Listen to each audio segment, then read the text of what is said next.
Good morning, members of the exec, and good morning, officers, and good morning, members of the public listening, and welcome to December's meeting of South Hams Executive.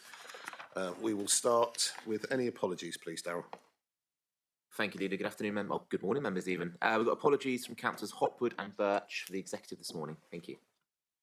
Thank you very much, Mr. White. Okay, minutes of the previous meeting of the executive held on October the 23rd. Members, any comments, observations, corrections that you want to raise?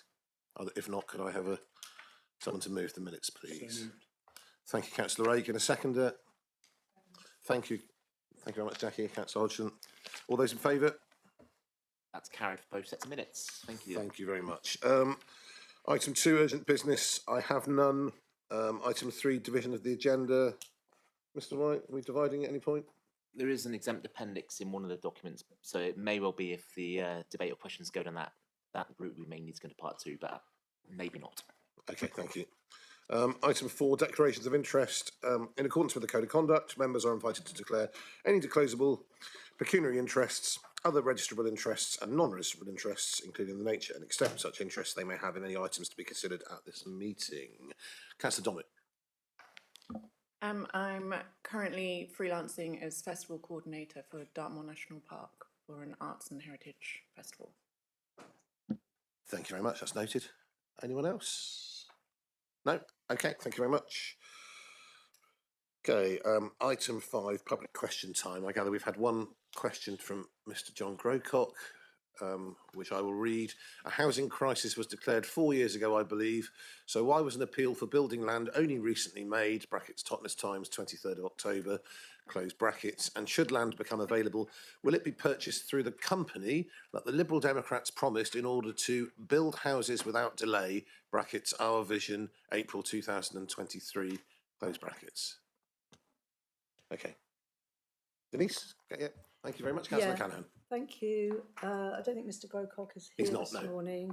No. We'll get him a written response though, Councillor Canahan. Yeah, he will get the reply.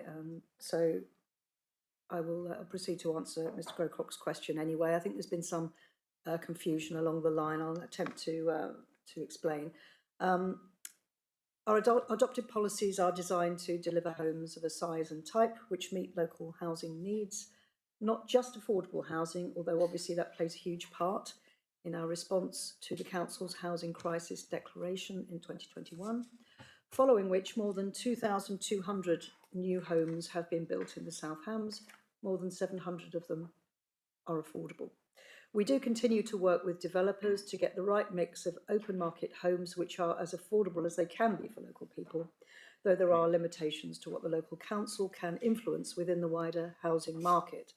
We proactively work with local communities and neighbourhood plan groups to deliver affordable-led housing, such as our South Hams housing offer, with specific funding for community land trusts, as well as the partnership work between the Housing Association Astor, the Transition Totnes CLT, and this council to bring forward 39 social rent homes in Dartington, for example, and our own council scheme at St Anne's Chapel, Bigbury, to name a few. Mr. Grocott mentions in his question the local housing companies. The council did look into the possibility of setting up such a company, but after extensive investigation into this, it was decided it wouldn't be financially feasible or wise for a small council such as ourselves to build. We build on a relatively small scale. Similar companies which have been set up by councils of a similar size have struggled and often collapsed. Instead, we chose to work with registered providers and, in the main, housing associations like Astor, Hasto and PCH, for example, to deliver housing which our communities can afford. The council has pledged to transfer its own land in Kingsbridge, for example, to Hasto to develop affordable housing on Ropewalk site. And we will continue to monitor this situation. But that is what we chose. That was what we chose to do after looking into it, as I say. Turning to the call for sites exercise, which Mr. Grocott refers to, some confusion, as I mentioned. This refers to development generally. It is not the same as the call for affordable housing sites we made under the South Hams housing offer, which is ongoing. The call for sites exercise, which has been reported very recently, relates to general development, as I say, including not only housing, but also employment and retail sites, as well as gypsy and traveller land. It is a plan-making process which will help inform which sites can come forward as part of our new local plan. We can't formally start it without central government releasing new local plan regulations under the Levelling Up and Regeneration Act 2023, but this call for sites can help us to build an evidence base reflecting the amount of new housing which could come forward, reflecting the known constraints that we do have in our area. Sites in the new local plan could include those which are community and affordable housing led, known as exception sites, which do directly respond to the needs of our communities. We are committed to exploring all possible avenues to ensure that future housing delivery responds to local housing needs, despite the pressure from central government to prioritise quantity of housing over quality. Thanks, Mr. Grocott, for your question.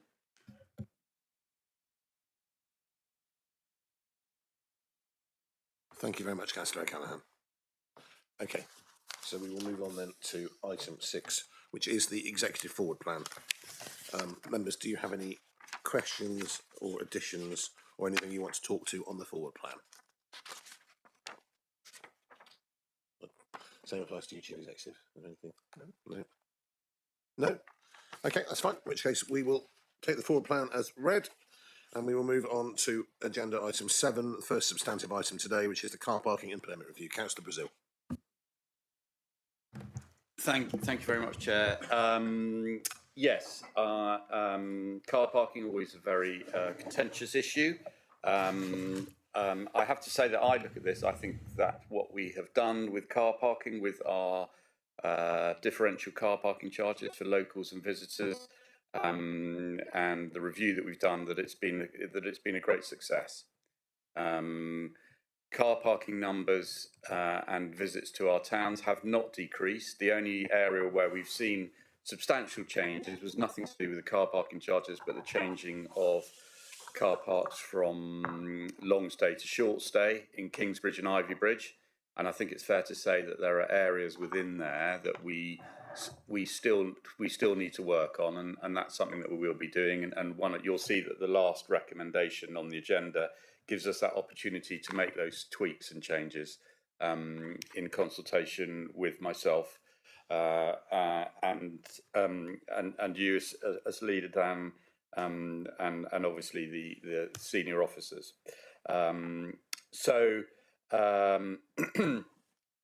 What we're doing here is, as was agreed before, and we wouldn't need to come before, is that car parking charges will be going up by 4%, which is the rate of inflation. Apart from locals, we will be freezing charging car parking charges for locals, which we have been able to do because we have the differential car parking charges, which I think is a real bonus to us, and allows us to look after our locals and support our local towns in that way. There were a lot of naysayers who said that if we did this and put up charges for visitors, it would kill the towns. I know that it's incredibly tough trading at the moment, but from our data, the number of visits in our car parks has held steady, and in some cases, in Dartmouth and in Salcombe, actually we've had more people visiting our car parks than before. So the car parking charges were obviously not a factor involved in that. Just some of the details I go into. I know that there has been concerns, particularly in Dartmouth, about the increase in car parking permits for business permits, and I stress that these are permits that are rover permits, in the sense that it's just a permit and it can go in any car. If you got the permit, you put it in your car, you can park there. This is not permits which are for specific cars. So for individuals who work in the town and have their one car which they have a permit for, they will not be affected by the changes in times. What we are trying to do is we're trying to prevent people who stay in Dartmouth, park their car in Mayor's Avenue all day, and then that blocks up a space. What we're trying to do, and the town council has asked us to do that, asked the Chamber of Commerce, is to relieve the pressure on Mayor's Avenue, to take the 200 permits of people who just park there all day, every day for the week, and we want to stop that. So we think this is the best way of doing it, and we're confident now that those people who use that will now use the park and ride car park up at the top of town, and so that will free up spaces for the day trippers and shoppers that come into the town. So I think that's our solution to a problem that everyone knows is the issue. If you go to Dartmouth in the summer, you cannot park in Mayor's Avenue car park because it's absolutely rammed. We do that. Just as I say, we're freezing parking tariffs for local residents, which I think is good news in this cost of living crisis. We are also introducing payment by card. We've had lots of feedback on that. We've reacted to it. We're introducing it in the park and ride in Dartmouth. I think probably, and Ben, I see you're online there, and it's something that you've raised and others in Dartmouth have raised. We'll probably do it in Mayor's Avenue as well. So we'll put a card reader in Mayor's Avenue so that people can pay for their car parking on their card. It's the way of the world now. So not so many people carry cash. Some people struggle with the apps. Obviously, people like myself who don't have a smartphone. I do. But I'll be able to pay with my card now in Dartmouth, so that's a relief for me. What else should I add on it? I think that's all I'll say at the moment. But I think overall, it's been a fantastic, and I'd like to thank Stuart and Emma for all the incredible hard work that they've done in introducing the two-tier differential car parking. And indeed liaising with the towns and trying to come to with car parking. Everyone knows you're never going to please everyone all of the time. It's just one of those sort of laws of physics that when it comes to car parking, not everyone will be happy. But I think this is it's good news for local people. It'll be good news for Dartmouth that we will free up spaces in Mayor's Avenue, and it will be more convenient for people using the car parks that they'll be able to use a card for payment. So I think it's an excellent report. And as I say, thank you very much to Stuart and Emma for everything that you've done there. Thank you, Chair.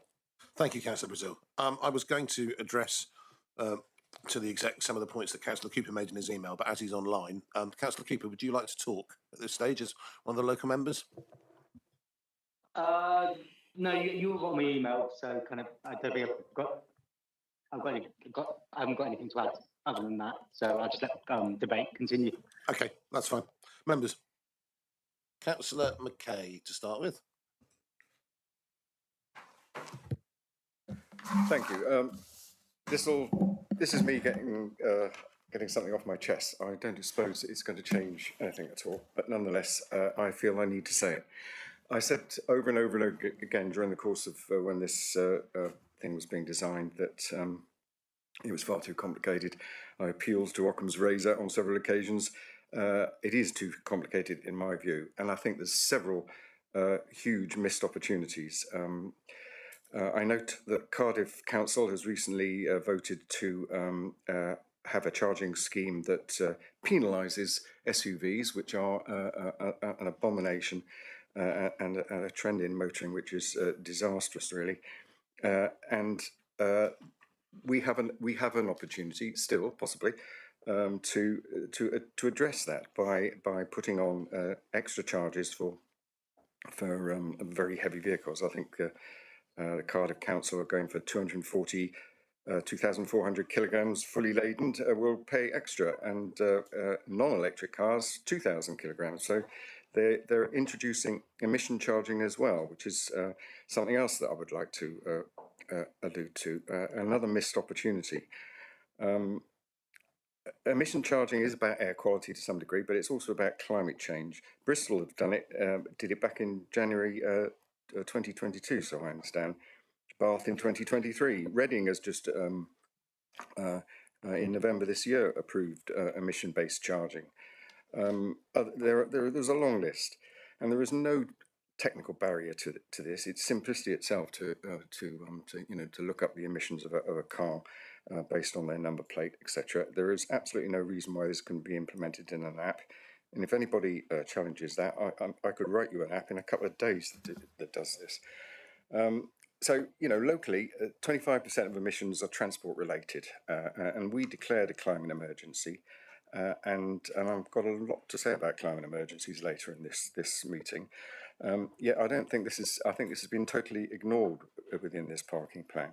I mean, I would like to see a proper reassessment of how parking charges can deliver a reduction in emissions. I don't believe the revenues of the council can only be delivered through the complexity of the current system. In fact, with a better design, I would suggest you could drive down emissions and achieve greater revenues, which could then be ring-fenced to support a community transport network. Wouldn't that be a good idea? That should be the ambition and built into the plan. And I think there's a real failure that these issues haven't been addressed. Thank you, Councillor McKay. Councillor Hodgson. Thank you. I'm very interested in what Councillor McKay has just said. I think that I would support the points he's made there. What I wanted to raise was, and this is the interest about having card readers, which is adding extra costs to these changes, which, of course, when people actually look and say, well, we're being all charged for this, the changes, is there actually, at what point do we start to make a profit? I think that's just something to bear in mind. But I do agree that we should have card reader availability. But what I'm interested in is actually there's a very high number of cash payments being made, which again, if we've got card readers, perhaps would diminish. But the number of people I meet at these when they're trying to sort out their charges, trying to get through to that app Pay by Phone, it's a nightmare. I don't know why we changed from Ringo, and I just wonder what our commitment is to be with this company. Have we got a 1-year contract, or is it an ongoing contract? Because it is far more complex, and you just stand there getting wet trying to sort out your parking. When in fact, I mean, maybe people might be more willing to use, if it was still Ringo, there perhaps wouldn't be such a call for just card payments. So that's my question really, is do we have a commitment to stick with pay by phone? Because I don't think they're good. Oh, well, I could answer that, but it's not my place. So I'll allow somebody else to do so. Yeah, we are in a contract. Emma's just going to confirm how long the contract is. But the issue you're really talking about isn't about the app. It's people's connectivity to be able to use it. So it's not the app which is slow, it's the connectivity. And obviously that is particularly in Dartmouth at Mayors Avenue, which is why Councillor Brazil wants to trial the card readers there first, because that's the place where they've had the biggest problem with the connectivity. But it's not the app speed. Just come back on that. I actually haven't tried to use a car park in Dartmouth. I go around Totnes and Dartington and various other places when we've been out and about. I haven't actually tried to use it. It's not the connectivity, it's actually the way that the app functions. You have to go through all these layers and then come all the way back out of layers. It's much more complex than Ringo. Most people have got Ringo on their phone, so if you can either be in London or North England or whatever, you just got the same app, you just quickly do your parking and off you go, as opposed to standing there, how do I make this thing work? And I have witnessed it a lot, and that's what I'm trying to express. So not just about connectivity. Yeah, it's the issue of using the app for the first time. So if you are set up on Ringo, the second time you use the app, it is very quick because you're just selecting your car and the duration, and it's exactly the same with the pay by phone. Both apps have about a 30% market share across the country. So Ringo is more used in Devon because most of the councils started Ringo, but pay by phone nationally has got the same market share. And actually, I use it as well, and I don't have any problems with it. It's exactly the same for Ringo as me. I select my car, I select the duration of parking in that car park, and it works. So I think it does take time, the first time, to set your car up, to set your card for that app. But that would have been the same if you were switching from pay by phone to Ringo. It's the first time you're using the app, takes the time to set it up. And if I may, just a final question: what's the actual charge for the fee that pay by phone charges when you actually make a? So different parts to that. There's one part for the charge for us I can't go into in the public meeting because obviously it's commercially sensitive as part of the contract. But the charges for the text message and the reminder are discretionary, and is it 10p, isn't it? 10p. But that you don't have to have those charges. That's the discretion. But when you actually make a park, there's a fee, isn't there, applied on top of No, it? you're only paying the fee. Councillor Hodgson. Yeah. So some councils across Devon pass on those charges, whether it's Ringo or not, to the user of the service. Southampton's has elected not to pass those charges on, so we absorb those charges as a council, the transaction charge. So, and to give you an idea of how much that costs Southampton's District Council, it's about £130,000 a year that we are absorbing so that our residents don't pay that transaction charge. And then, sorry, just to add in, so it was a 3-year contract and we're 1 year in, so we've got 2 more years left. But those charges Steve's talking about are less than what we were paying for Ringo as well.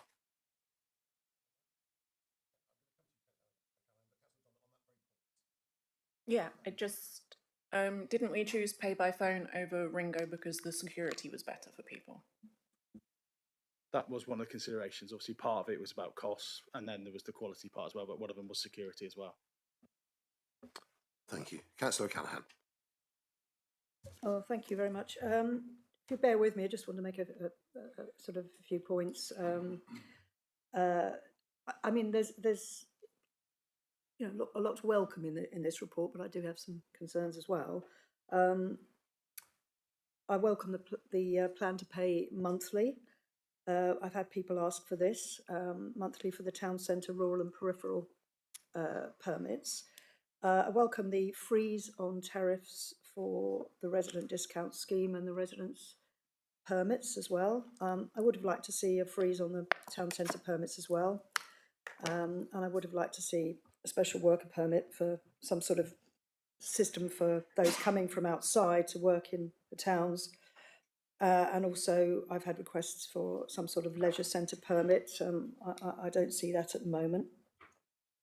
The trial for card readers, which has been mentioned just now, is a positive thing. I think that's wanted as an option for people. I wonder if we can make it shorter than 12 months. That's quite a long trial, isn't it? 12 months before it's just in Dartmouth and nobody else can benefit from it for a whole year. So I wonder if we can make that a shorter trial. I don't know whether we can. I'm pleased we've listened to the concerns in Dartmouth. There's been a lot about Dartmouth in the report, quite rightly. Obviously the logjam in Mayors Avenue, particularly at the peak seasons. And I know the ward members have made further requests, and I'm sure we'll be listening to those. So, but we do have 3 other. Well, there's Salcombe, which is mentioned. There's also been had permit changes, and there are 3 other towns, the main towns, Ivybridge, Totnes and Kingsbridge. I would have liked to see a bit more evidence of engagement with those towns as well in the report. In the appendix where it talks about the feedback from the towns, I think all those 3 I've mentioned have asked for data, various data, impact assessment data, revenue usage, and Ivybridge asked for permit data. And I hope you will address what they've asked for as well. I mean, I'm ward member for Kingsbridge, so I know that best, and I can tell you I've had a lot of complaints about parking. I live quite close to the main street, so every time I venture out, somebody mentions it to me. Quite rightly, it's their right to do so. 4 Street car park is the focus of complaints, and Julian mentioned earlier that can be looked at, and in recommendation 6 it mentions that that the council can amend individual tariffs to support town councils. So I think that needs looking at. 4 Street in Kingsbridge is seen as overpriced and underused. So a lot of complaints focus on that, as I said. That's following the switch from long stay to short stay. So I think possibly some changes need to be looked at there. The perception is I think that people are parking in residential streets and not in car parks, and that there is a low footfall in the town. Obviously, there could be other reasons, but that is the widespread perception. We're talking 4.4 about minimal reduction in transactions, but there will be a variation in individual towns. So individual town circumstances need looking at individually. I mean, I will support this on the basis that we do genuinely give the information requested and engage with town councils to make changes where the town councils do feel that it is necessary. So it's a mixed reaction from me. Sorry, it's a bit long, but it's obviously an important subject for local residents, and they want to see that we are engaging with them. Thank you. Do you want to come back to that, Councillor Brazil, or do you want me to? I mean, I'm happy to. It's entirely up to you. Well, no, I mean, I'll come back on various issues that have been raised, which I'd like to make a few comments about. So I'm happy to. I'll come to you in a minute then, if I may. Yeah, okay. Yeah. More. Anyone else? I'd like to speak to. I'd like to speak to Councillor Cooper's question. A couple of Councillor Cooper's questions. The one I'd like to specifically ask about is that the business permits being valid in Mayor's Avenue. Councillor Cooper's asked about the fact that the season finishes on the 14th for on-street parking, and he's asked whether we could consider an extension of our new rules to go up to the 14th rather than the 1st of September to provide the parity. The 30th of September. Well, no, the 30th would be in a perfect world, but the email actually says so we'd be happy to compromise on this date. So there are two options. One is to go to the end of the month, and one is a compromise. And in the spirit of compromise, my question is that something on which we could compromise in terms of moving back from the 1st to the 14th, so that we had parity? Not least, Councillor Rake, because you and I are trying to work with county and to rationalise all the parking policies in our towns. And so I don't know whether that's something we could consider, or whether that's something that could come into the tweak process, Councillor Brazil, or how that would work.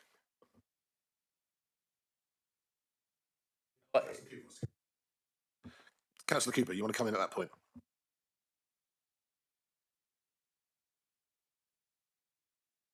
Yeah, thank you. Just to clarify, so the on-street parking starts on the 1st of October. So, what I'm saying is that at the moment on the website, it says that the park and ride goes until the 14th of September. So I don't understand why we can't extend the... Just see the camera focusing on. I think that's correct. Sorry, can you hear me? Yeah, we can. Yeah. That's a bit... Okay, cool, perfect. Yeah, so I've got loads of feedback. Sorry. Yeah, so the park and ride goes to the 14th of September. So I don't understand why we're stopping allowing the permits to go back on the 1st in Mayor's Avenue. I don't understand why we don't just extend it to the end of the park and ride season. Yeah, well, I'm going to pass if Stuart can do that, because I know that the sort of the feeling is that, but the data just doesn't marry into that. So I don't know if Stuart, if you wanted to just say something about. So obviously the decision of when the park and ride finish was part of the review last year on the park and ride, and the usage didn't show the requirement to have the park and ride, and obviously we based the operating hours or days for the park and ride on what made it cost neutral. Obviously, if we wanted to extend when we're pushing them out of Mayor's Avenue up to the park and ride between the 3 o'clock and 10 o'clock, we could extend that. But it's the park and ride bit where it's cost neutral at the moment, as opposed to where it was making a loss. And I suppose there are other towns who would probably argue that they subsidise their own park and ride. And why would we be doing that for Dartmouth over potentially Salcombe? Simon, I'm not sure you got my point though. Sorry. No, go on. Wait. So we're ending. So the high season in Mayor's Avenue ends on the 1st, but on the council website, and I think it's still correct, the park and ride, the actual ride part of the park and ride, goes on 14th of September. That's a high season of the park and ride. Yeah. So we could marry that change up. Yeah, so we could marry that change up then. Yeah, that's what I'm asking. Yes, yeah, and the answer is subject to. Yeah, I think Stuart is suggesting that we could do that as long as Councillor Brazil, you're happy with that. Well, look. I mean, what you're asking us to do there, Ben, is to actually be is from the 1st of September. We're saying from the 1st of September, you can now park in Mayor's Avenue if you've got a business permit. So, and the business permits I'm talking about there are the people with the holiday homes, basically.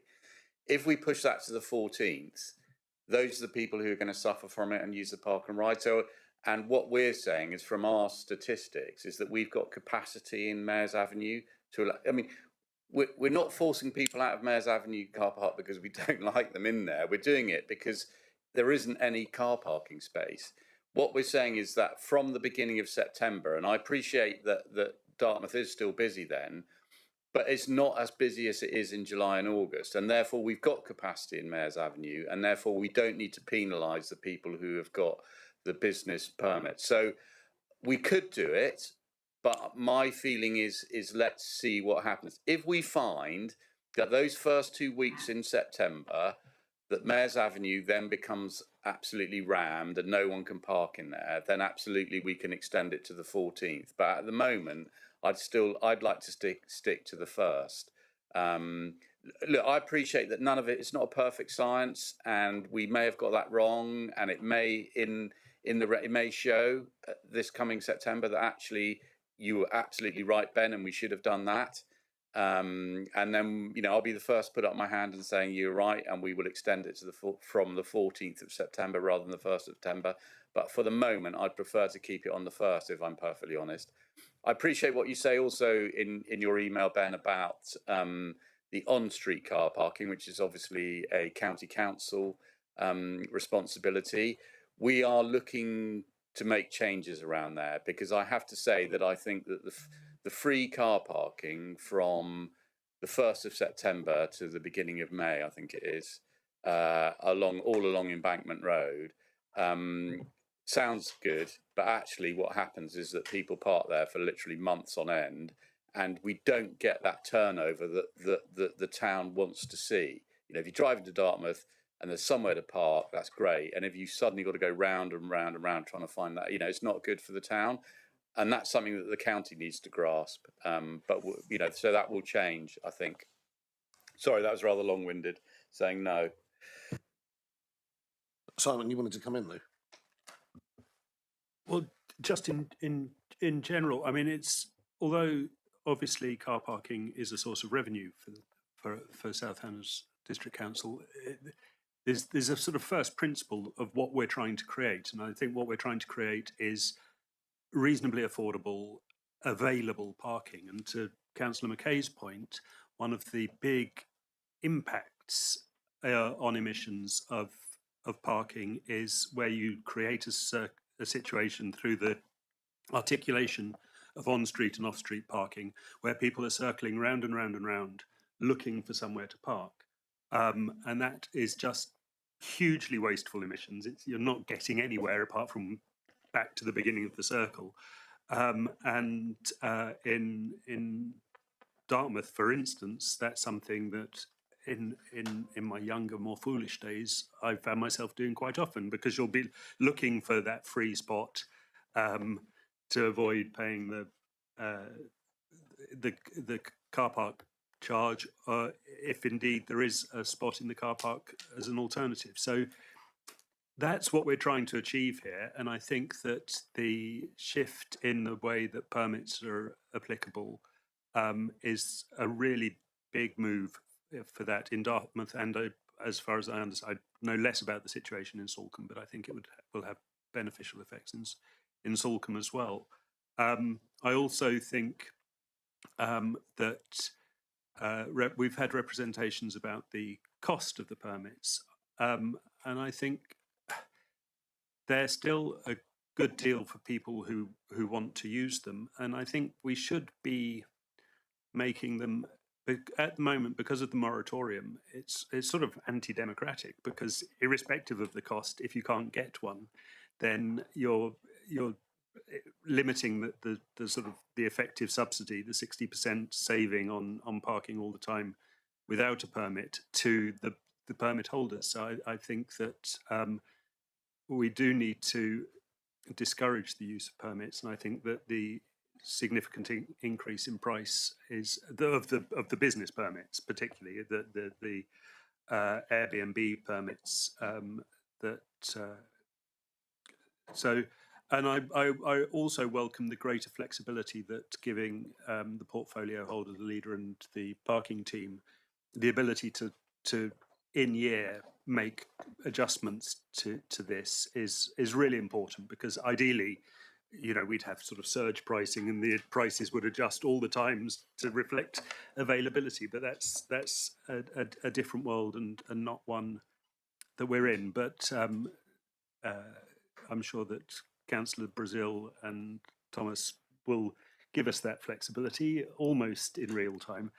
And lastly, I think we're perhaps as members, and this is across the piece,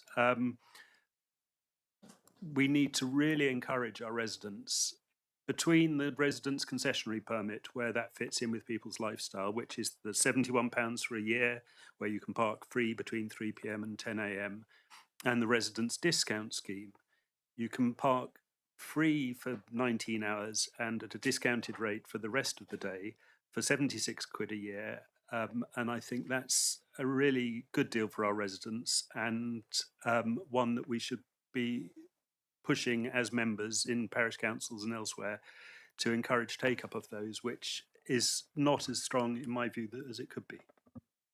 Thank you, Councillor Rake, who appears to be calling for Oasis-style ticket car park pricings.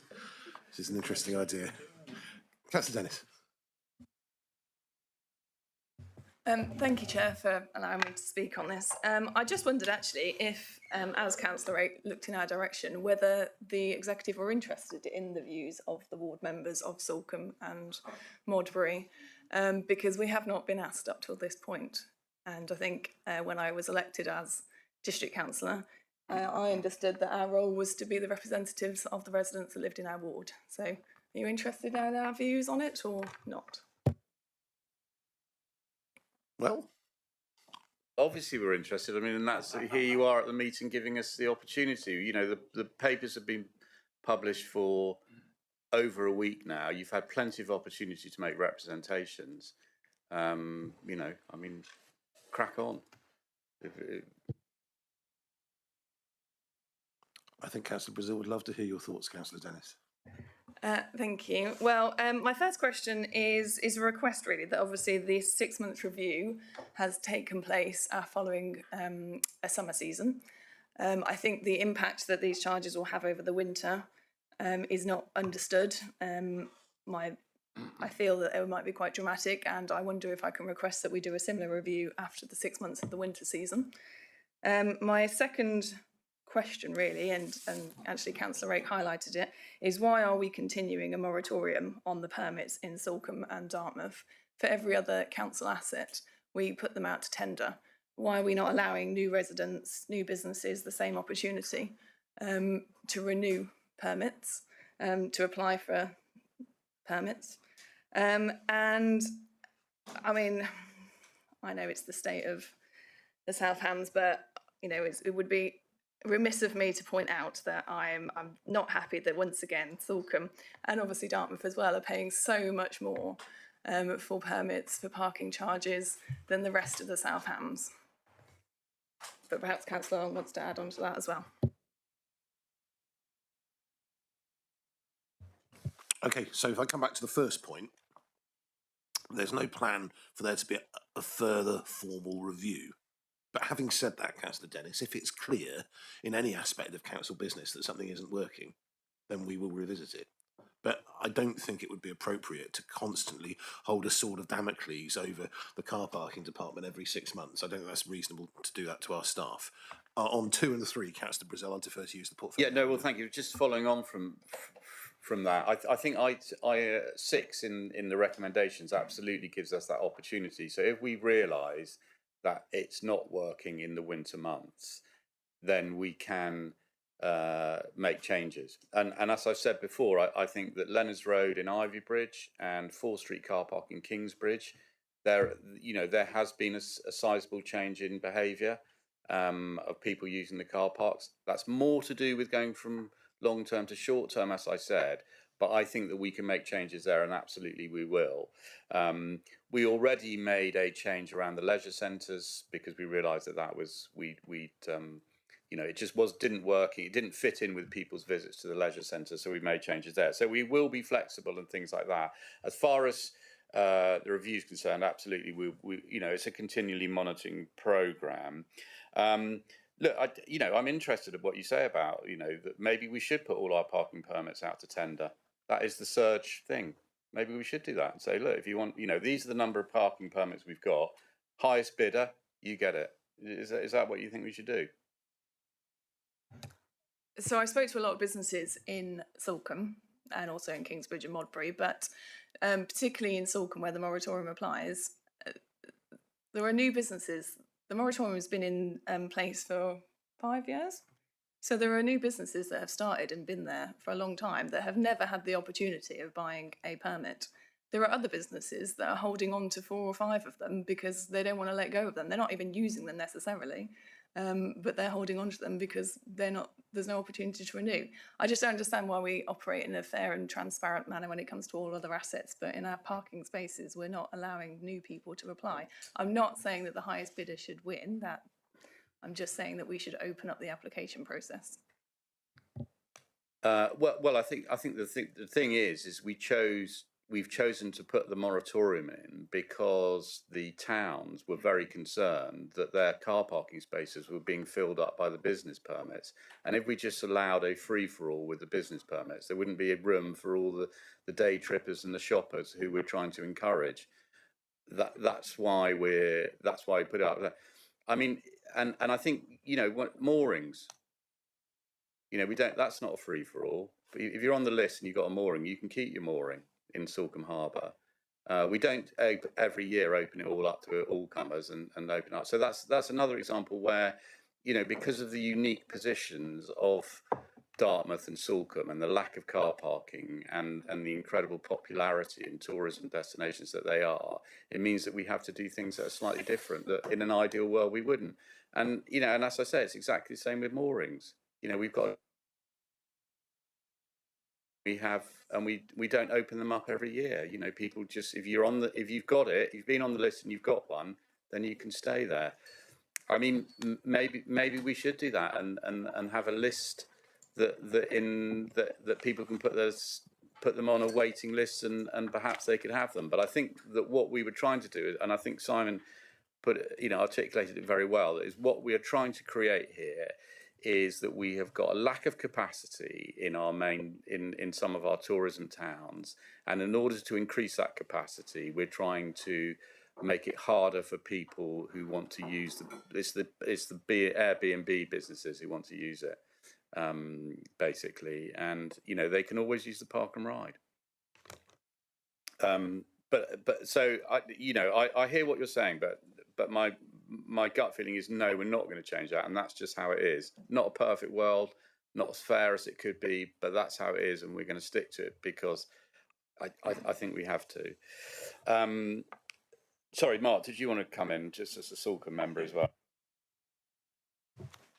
Thank you, Chairman. I think the thing is there's about 100 permits, and can be corrected if I'm wrong, that exist in Salcombe.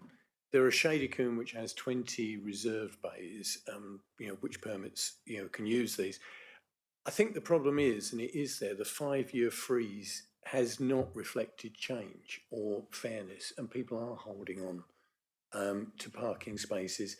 So there's an issue there, and it's the workers and those coming in that area that are the main concern. The interesting thing will be with Salcombe Town Council taking the initiative of having permits up in their park and ride, which will be considerably cheaper than the district council permits, to see whether there will be some movement, because there is the issue of the churn where potentially there's just in Shady Combe during the summer, of a third of the car parking spaces being blocked out for a week on end by cars and not moving, so we don't get that churn. It will be interesting to see whether the town council's permitting system up in their park and ride has an impact on that. But I would urge that we do look, we've got a moratorium, it stood there for 5 years, that we do look at the number of permits held by individual businesses or addresses, just to see whether there is a level of fairness, because it does hamper some of the businesses. And I think it's interesting that we don't sort of review it. And I think in the past it's been a fair free for all. And I think we need to be sort of quite clear about the number of permits that can be held by either addresses or businesses. I think there is never enough parking space in Salcombe, there never will be. I think during the winter it does become difficult when obviously the Creek car park becomes the boat park, which pushes all the permits holders during the Christmas period into the Shadicombe car park, which again restricts it. I think we do need to continue to sort of monitor this. I know the parking team does look at this, but I would say that if we can use the town council's programme there of putting permits in, if we can look at that and work with the town council and see whether we can make, increase some fairness in there for some of the workers and businesses who could make greater use of the permit system.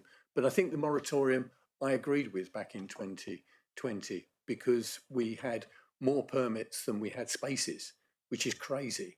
And I think because we've just been open, it's always going to be a difficult one, but I would ask that we keep this under constant review. And I'm pleased to see that the agenda item, the 6 on the recommendations, may allow this. So I think, it would be upon myself and Sam as the other ward member and the town council to sort of continue feeding and putting input into this council on this matter and work with the car parking team, who I do appreciate has a very difficult task in Salcombe because of the lack of parking, but we haven't got the space to increase it. Thank you. Yeah, I hear that, and from Mark and Sam on that, and Stuart and Emma here, they've heard that as well. We'll see if we can do anything about that, but I don't think we should get up any hopes at the moment, because otherwise we're just going to create what we had before, as you say, having more business permits than we do parking spaces in Salcombe, and that is obviously detrimental. Maybe we can do something about permits up in the park and ride for those businesses. But that's, congratulate the town council on being so proactive around that. They've done, they've shown a way forward about how they can do it. But if there's any way that we can help that, then absolutely. It'd be interesting to see what happens with your business permits that you're giving for the park and ride. There were just a couple of other points right at the beginning. John mentioned about CO2. I've got a lot of sympathy with that, John. I have to say, it wasn't part of our review, if I'm honest, and maybe it should have been, and it's something we can look at in the future. I'm not sure it makes it simpler, if I'm honest, but there we go. But yeah, no, I do have a lot of sympathy with that. I think the examples that you gave, and we must always remember that, tended to be the more urban cities where they've got alternatives, public transport, etc. We don't have that luxury here in the South Ham. So, but I, you're absolutely right. When you meet those massive cars in the lanes as well, it's annoying. It's annoying that they haven't got reverse gear. Well, well, whatever. Anyway, but yeah, no. So John, yeah, no. I hear what you say, and I think it's a good point, and it's probably something that we should look to in the future. I think Paris have banned them, have they? Yeah, jolly good, excellent. I'm all for that. Councillor Brazil, can I just bring Councillor Hancock as the last person who wanted to speak, and then they'll let you wind up, as it were. Thank you, Chair. I'd just like to thank the Salcombe members for insight into parking down there. I must confess I don't often get down that far south in the South Hams, so it was very insightful. Listening to the discussion about it, I was wondering. It seems that the principle of having permits in perpetuity is perhaps the issue here. That you can have a permit and you collect it and you in effect have it until you, I don't know, until you pass on to So is there not something as a solution, something regarding time limited parking permits that could be allocated on some form of a lottery basis. If there is a limited supply, then you have to find an equitable solution to allocating that supply, and perhaps you could have a parking permit for 3 years and then re-enter a lottery. And if your number comes up, then you get a parking permit. And if you don't, then well, you had as fair a chance as everybody else. But it seems that something like that actually would be more fair than the current situation, which your point seems completely valid. That it is somewhat unfair. If you had a permit 5 years ago, you've got one. If you weren't there then because you didn't have your business, then you don't. That's not right. So it seems that there must be a better way of organising it fairly. But it will probably be something for further consideration rather than for today. Yeah. No, I think from what Sam and Mark have said and David there, and that's something that we can definitely consider. But like I said, I don't want to raise people's hopes. It's, and also, you say fair. I mean, if it's some sort of pulling a lottery, I mean, it's a chance, isn't it? And some people might say, well, my business plan just doesn't work with that. And so I think, we'll definitely look into it. Councillor Cooper, did you want to come back in, Ben? Yeah, just quickly. The last bit of my email, which I don't think you've addressed yet, is obviously if we're pushing cars out of Mayor's Avenue up to Park and Rides, it's about extending the Park and Rides into the Health Hub car park in high season. Obviously, that's underutilised at the moment and not really used by anybody. Obviously, the 4 new spaces is really welcome in the actual Health Hub part of the car park. But if you know the car park well, there's like a natural barrier between where the Health Hub is and kind of which could be an overflow Park and Ride car park in high season. It's still, maybe you won't be able to do it now, but maybe it's something we should be able to watch. No, Ben, if I just come in, yeah, we'll do that. It's a good idea. We'll do that. No, and we can do that straight away. And also, I mean, thanks for raising the thing about the extra 4 free car parking spaces at the Health Hub. I know it was a bone of contention. We've given it that, and thank you for recognising that. But we can definitely do that with the overflow. Dan, do you want me to just quickly look, we've had a good debate around it. We always do. Car parks, one of those great, everyone's got an opinion about it because everyone parks their car somewhere. So it's just one of those issues that always, and we're not going to please everyone all of the time. I think the team have done a fantastic job. I think we've been innovative and come up with solutions that mean that to support our residents, to also support our high streets as much as we can. And I think we can go further there. And that's something that I certainly hope to work with the team over the coming months. But overall, I think this is, it could have been a complete disaster. As the naysayers were saying, that no one was going to come to our towns, no one was going to use our car parks. It was outrageous. That has not come to pass. It's been a great success as far as I'm concerned. And as I said, we were the trailblazers with the differential car parking for visitors and tourists. And now everyone else wants to jump in and do exactly the same as us. So I congratulate the team on doing that. And I hope that members can support the recommendations as they are. Thank you. Which you are proposing. Which I will propose. And I will second from the chair. Okay, members, can I see a vote of those in favour, please? Any against? Any abstentions?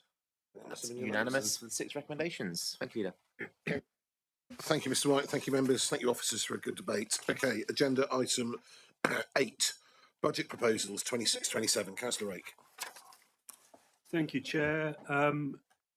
Members will see that there are 3 recommendations being brought before you this morning. The first gives me my almost ritualistic opportunity to congratulate and thank Lisa for her incredible work on further narrowing the projected budget gap. we're now looking at something in the region of £200,000, which is considerably down on where we started. Still work to do, but that's the second recommendation. One note of caution: there's certain grounds for optimism, and I know from discussions with Lisa that there are areas where we've identified things which, with perhaps a little one final push, will close that gap. But note of caution is, of course, that the government settlement hangs over us like a sword of Damocles. We don't know which way that's going to go, and worse, it'll be a 3-year settlement this year. So if it goes badly, it'll be bad for some time to come. So that's recommendations A and B. That work is going on, and will go on whether we task them to do it or not, because they just can't stop looking for those savings. And then in C, there's the short-term future of the business rates pool has been cast into some confusion by the government's process of resetting the business rates baseline. And under a certain set of circumstances, it would make sense to withdraw from the pool. Under a different set of circumstances, it would make sense to remain in the pool. And to that extent, it's important that we give Lisa the ability to make that decision on the fly, and that is recommendation C. So with that in mind, I'll hand back to you, Chair. Thank you, Councillor Rake. Questions, members? Comments, observations? Other than, obviously, to congratulate the 151 officer for getting us ever nearer that magical zero. Councillor Hodgson.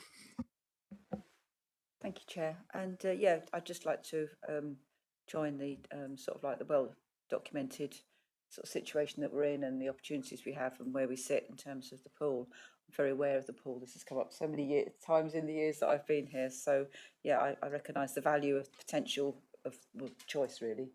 So yeah, I'd be happy to support these recommendations. Thank you. Thank you. Councillor Bonham. Yeah, thank you, Chair, for allowing me to speak on this. Just a couple of points of observation, really, and which may lead to some questions. Obviously, it looks good that we've got a reducing gap for the next financial year, but the gap in the following year, I know it's some way out into the future and a lot of unknowns, but that gap of over 2 million doesn't look great, and I wonder if maybe Lisa might comment on the confidence level around those figures and whether we are going to face increasing pressures the year after next. I noticed that the reserves figure is being squeezed, and I think, again, that's probably inevitable. Looking at that overall, it seems that our reserves over 3 years, although only going down a reasonably modest amount in pounds, is reducing quite considerably when you look at it as a percentage of the net spending. So I think we're going down from over 100 and I've lost the figures slightly there, but over 150% of our net spending to something like 80% over the 3 years that's in the charts. So do we worry about the level of reserves, or are we confident of that? And the third point I want to make is a slightly different one. It's quite interesting to see how the spending from town and parish councils is forever going up. And I think that's probably inevitable given the squeeze on public finances. But the projection is that the spending, the average spend per town and parish councils, will be roughly 50% of the spend per head of this council, led by the larger towns. And given all the scrutiny we have on our spending, I wonder if the towns and parishes are scrutinising their spending in exactly the same way. Very briefly, I want to comment on and give credit to Woodley Parish in my own area, where the average band D, I hope this figure is correct, is the princely sum of £5 per year. And I think the residents of Woodley are getting excellent value for money from that spending. So.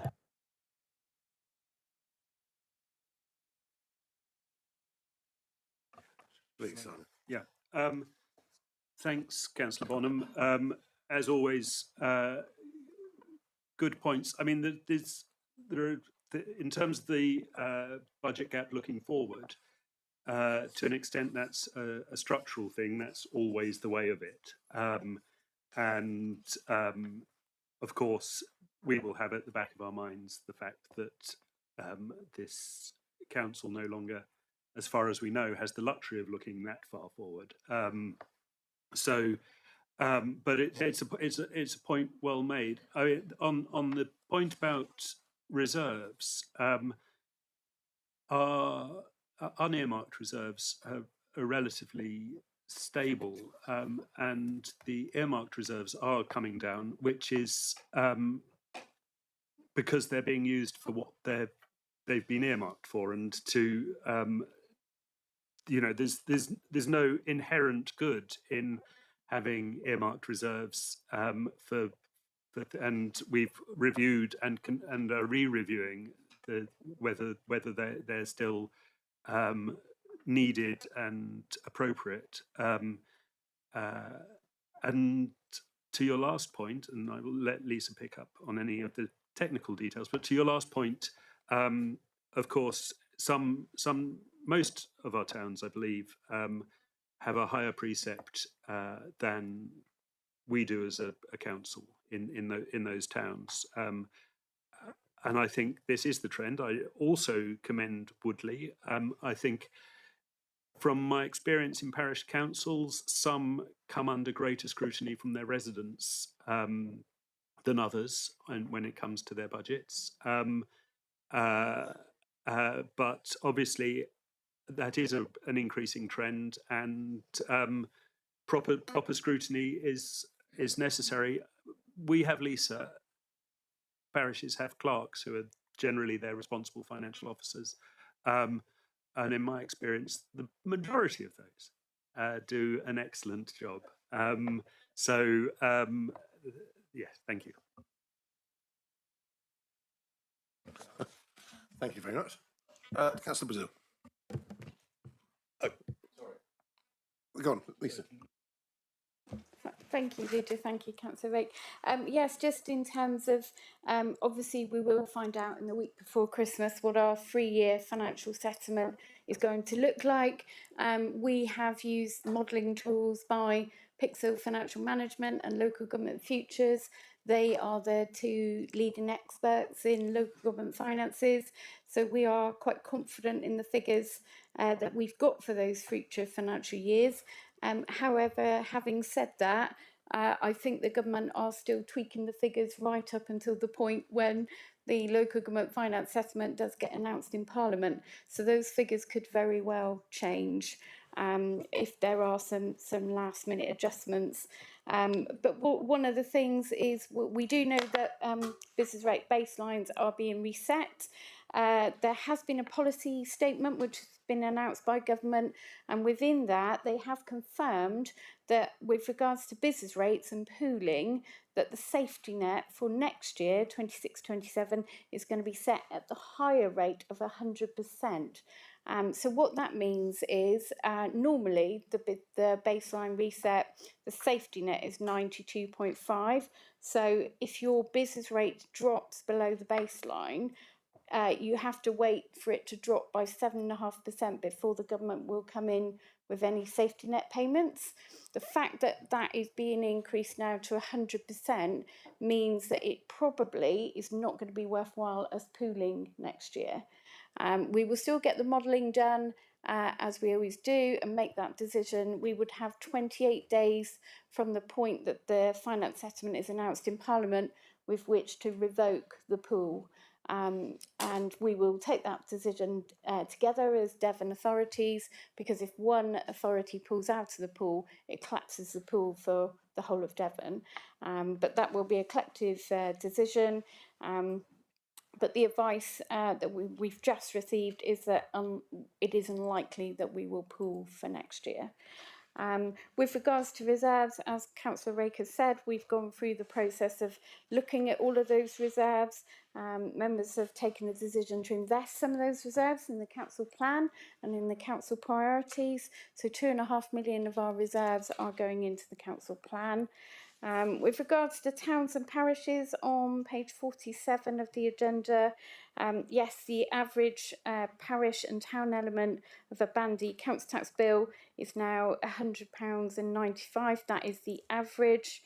There are 2 parishes that set a precept, bandy precept above Southampton District Council, and that is Dartmouth and Totnes. Ivy Bridge just slightly lower than the Southampton District Council bandy of £196.66. What we do know is that it has been confirmed that council tax increases for district councils will be limited to the higher of 2.99% or £5. That has been confirmed, and towns and parishes, there is no limit currently set, although the government do say that they expect towns and parishes to show financial restraint when setting their precepts for next year. We will ask for the precepts back by the end of January, and we are hopeful of sending out the tax base calculation to our towns and parishes by the middle of December. Thank you, Chair. Thank you very much, Mrs. Buckle. Councillor McKay. Very quick question. And do they quantify what financial restraint is with regard to that? We submit government returns, so we do tell the government what the precept and the bandy council tax is for every single town and parish within the district, and they look at that nationally. So they calculate a national average increase for towns and parishes. If they felt that that percentage was increasing significantly, I think that they would bring in some sort of limit for towns and parishes that set a precept over a certain amount, for example, over £100,000. Because when they've looked at that picture nationally, they don't feel that those increases are significant. They haven't set any sort of limit for towns and parishes, but they do look at the trend and they do look at the percentage increase nationally. Thank you. Jackie. Just while we're talking about town and parish precepts, I just wanted to say that I don't think there's any real virtue in keeping your precept as low as you possibly can and not spending out for things that make a difference. And in terms of like low-paying rural parishes, who perhaps don't maybe to manage a good lengthsman service, means that we're getting a lot of damage to the roads, which is ultimately costing a lot of their residents a lot more than a fiver. You know, so I think it's something about fairness, and I think this is a big problem actually that it hasn't been really in any way. I mean, I hear what you're saying about scrutiny, but I mean, has scrutiny happened in the other direction of whether they're actually doing their duty? Because I think there's a real problem where we have rural parishes where they're keeping the precept low because they think that's the best thing to do, without recognising that devolution that happened, in the wake of austerity, where many of the people in those parishes actually voted for the government that brought in all those austerity measures, are now moaning because the roads are damaged, but actually devolution brought lengthsman services down to local levels, and if they don't actually do it well, then the lack of proper management of drains is causing huge damage. And I think that's something that should be recognised, that any of us going and reporting to parish councils, sometimes you might make yourself a bit unpopular, but it's no harm to perhaps point that out.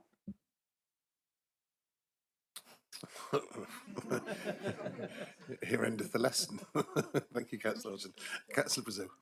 I'm afraid, I disagree with Jackie on that, and we always do. I mean, council tax is a regressive form of taxation. It's not about ability to pay. And therefore, I've never been in favour of council tax, and I'm certainly not in favour of government are very keen to use council tax as a way of putting up tax and to say they haven't put it because it's your local council that have done it. Cost of living crisis, it's a disgrace that to deliver the services that we deliver, we're having to put up our council tax, and government just wash their hands of it. So I think, I don't favour that, and I think that it should come out of general taxation. Having said that, moving on quickly, just to say, Lisa, you know, a fantastic job as per usual. There's still an availability of the 151 officer at council. Just throw that in there. No, but just to say that I think members should be absolutely fully aware that the government that we have at the moment have made it absolutely clear that they are not interested in supporting rural areas. We've lost our rural services delivery grant. They've removed remoteness and rurality in when they're calculating how they give. How they give. It's quite clear to me, and they're transferring those extra funds. They got rid of the Rural Services Delivery Grant, cost this council what, £500,000, yeah, and then they had the recovery fund, of which we got absolutely none at this council. Same with the county, where they lost 10 million, got absolutely not a penny from government. It's quite clear that they are starving rural councils of funding, almost to prove the point in their mind that that's why they need to reorganising it. They are setting us up to fail, and I think members and the public should be aware of that. That the government is setting up rural councils to fail by just. It reminds me with BT when they used to lock a phone box and then they said no one's making any calls from it. And they're doing exactly the same as government. They are making we will all go bankrupt if we were to continue, and therefore they can say, well, that's why we need to reorganise you. It's a cynical ploy, and I think they should be called out for it. Thank you very much, Mr. Manu. I used to work for BT. Does that go at me?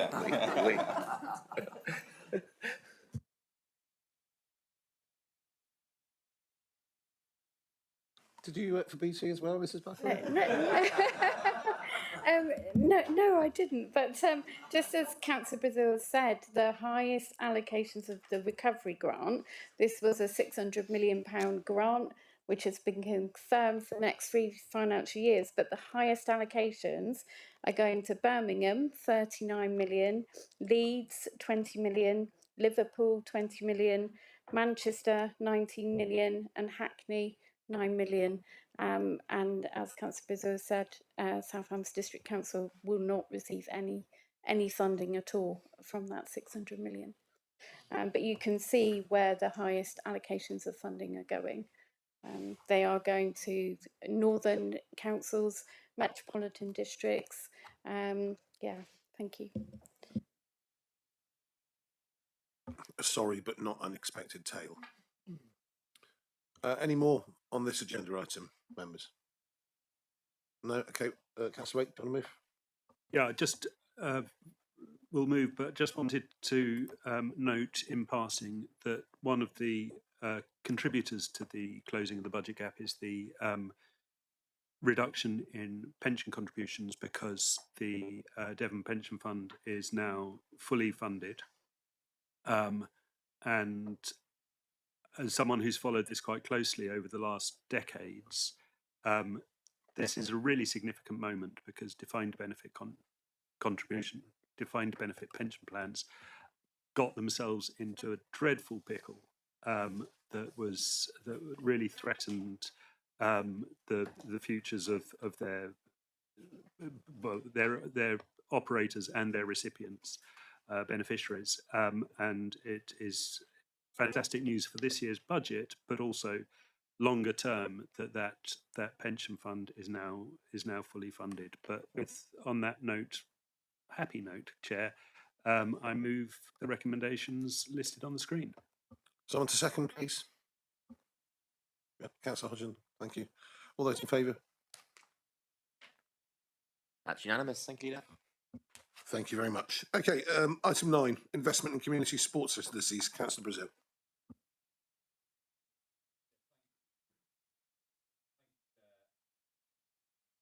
Yeah, thank you, Chair. I mean, this is a very positive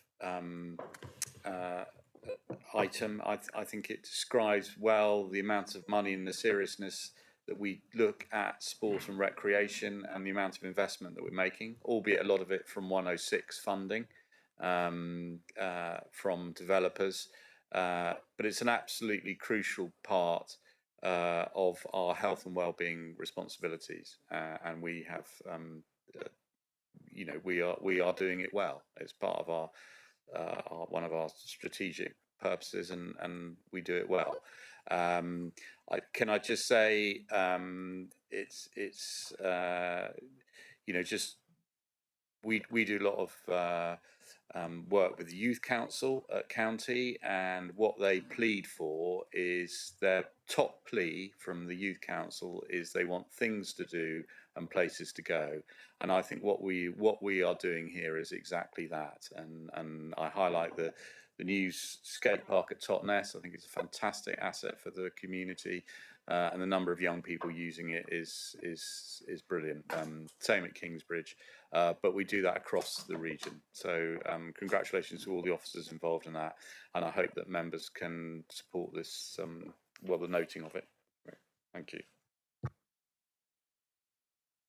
Councillor Callaghan. Yeah, thank you. Welcome this investment in Kingsbridge. As has been mentioned, we've got the Quayside Leisure Centre funds for energy saving improvements, school changing rooms, and more money at Dartmouth community swimming pool as well. So that's all good news. I've asked this before, but just to put on record, in 3.3 it mentions about the money, £460,000 approved for the solar panels on the leisure centres. This is something I'm asked about. When is this going to happen? So can I just ask, what's the latest with getting said solar panels installed on leisure centres, please?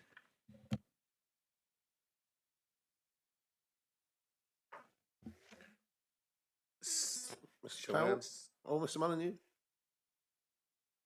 All right, I'll go. So we have engaged with a contractor. We have a plan that will see Quayside Leisure Centre have solar installed by the end of the financial year, with the remaining leisure centres installed in the new financial year in 26-27.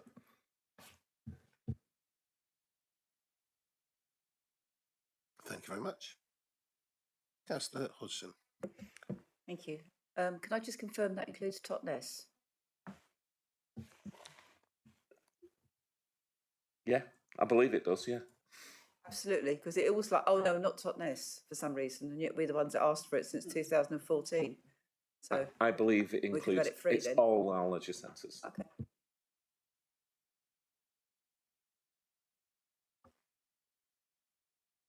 Sorry, Ben.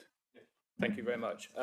Yeah, it's not just that I'm being parochial now, but it's not just at towns. I mean, we've had a brand new play park opened at Bigbury, and it's fantastic. And that was from the help of the council and the leaders, which is fantastic. And when we opened it, I mean, there was a drove of children in there. I don't know where the hell they come from, but they were. But it is well used, and I'm sure all play parks are, because it keeps them off the streets and they can enjoy the facilities. So thank you very much for the team of organising all that. Thank you. I'll come to you, Councillor Dennis. Thank you, Chair. This is a fantastic report, and I particularly appreciate how it highlights the significant commitment and effort which is carried out by local clubs and community volunteers. This year I decided to give my locality funding to local sports groups, and it's been really fascinating to just see the huge variety of clubs and teams that are out there. I note that in the bit about Kingsbridge and Salcombe there is mention of the free deal weather football pitch, and the fact that that has been considered for several years. I know that local discussions are taking place, and if the district council can do anything proactive to help that along, it would be really nice to see that achieved. Thank you. Councillor Bonham, do you want to speak?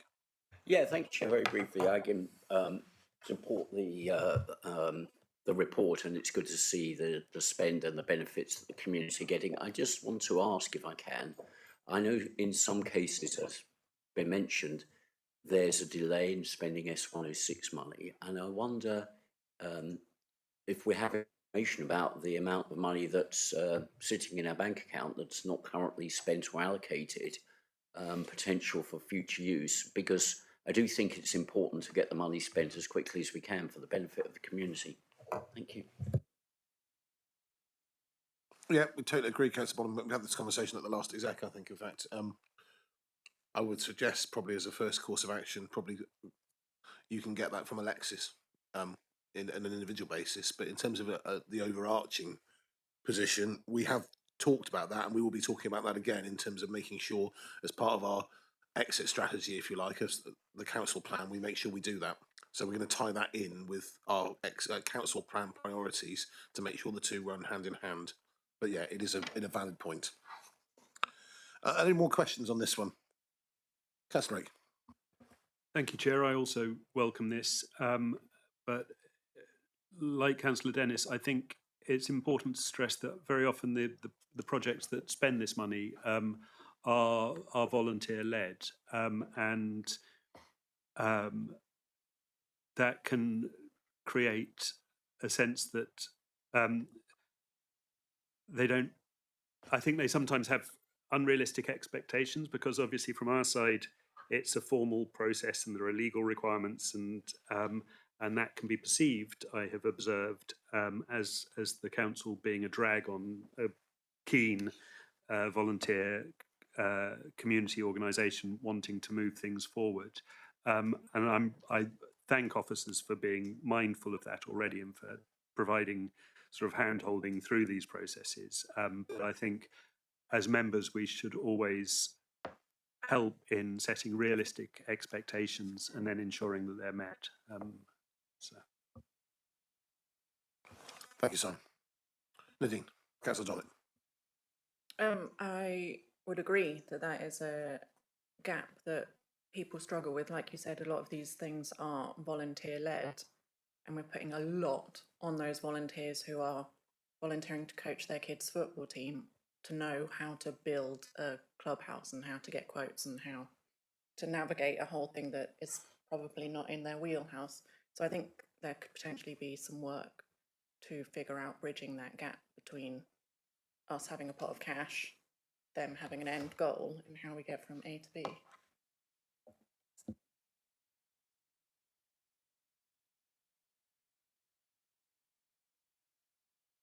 Any more for any more? No?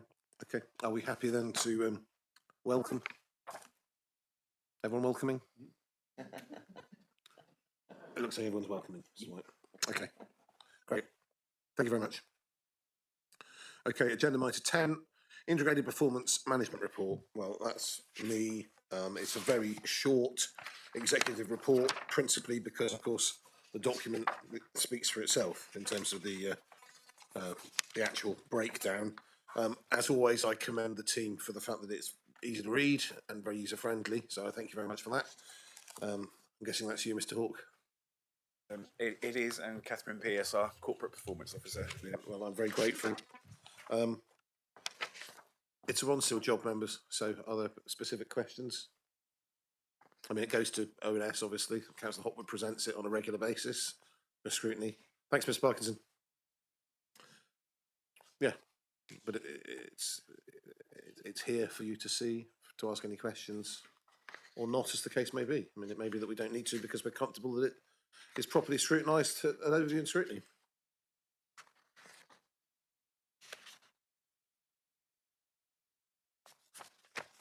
Well, I don't think that's anything wrong with that necessarily. That's fine. Okay. In which case, the recommendations are that we recognise the positive progress and we note the summary of the key operational performance and strategic risk profile of the council. Are we happy to recognise? Happy to move, Chair. Happy to move. Thank you, Councillor Rake. All those in favour? That's unanimous to the two recommendations. Thank you, Leader. Right, well, with apologies to Susanna, we're going to have a 10-minute break now. And have a cup of tea, and then we'll come back to the last three items after that. So 11:05, members, is that right?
Okay, members, welcome back. We will proceed. It's all right, no rush. We're just gently going back into agenda item 11, supporting arts and culture. And that is Councillor Dommett. Nadine, over to you. Thank you. I am very pleased to introduce our new arts and culture plan, as we don't currently have a shared framework or dedicated support for the sector, despite its huge potential for community wellbeing, tourism, economic growth and pride of place. So this plan fills that gap. What we've created, it's deliberately future-proofed with LGR ahead. We've designed a plan that helps the sector to help themselves. It does not rely on ongoing council resource. Instead, it strengthens the ecosystem so that artists, organisations, venues and practitioners can collaborate, grow and sustain their work into the future. A core part of this approach is using the council's convening powers. We are bringing people together, connecting creatives with peers, with opportunities and with support networks. This includes establishing a sector-wide network for collaboration, peer learning and even group funding bids, which will significantly increase the area's ability to attract external investment. We're also recognising the power of arts and culture as a communicator. Creative work engages people at a level that few other tools can. Through this plan, we will use the arts to celebrate our landscape and heritage, to tell our stories more loudly and proudly, and to encourage positive behaviour change, whether that's environmental stewardship, social inclusion or community cohesion. To support this, we are aiming to develop an online directory and platform that will publicise events, performances, commissions, networks and opportunities, making it easier than ever for residents, visitors and practitioners to connect with what's happening locally. We're introducing grants for community-led arts projects, enabling use of council assets as venues and strengthening the visibility of museums, installations and heritage activity. Together, these actions increase access, participation and the reach of our cultural identity. Importantly, the plan also tackles a long-standing perception issue. Arts and culture are often seen as hobbies rather than a vibrant and viable career path.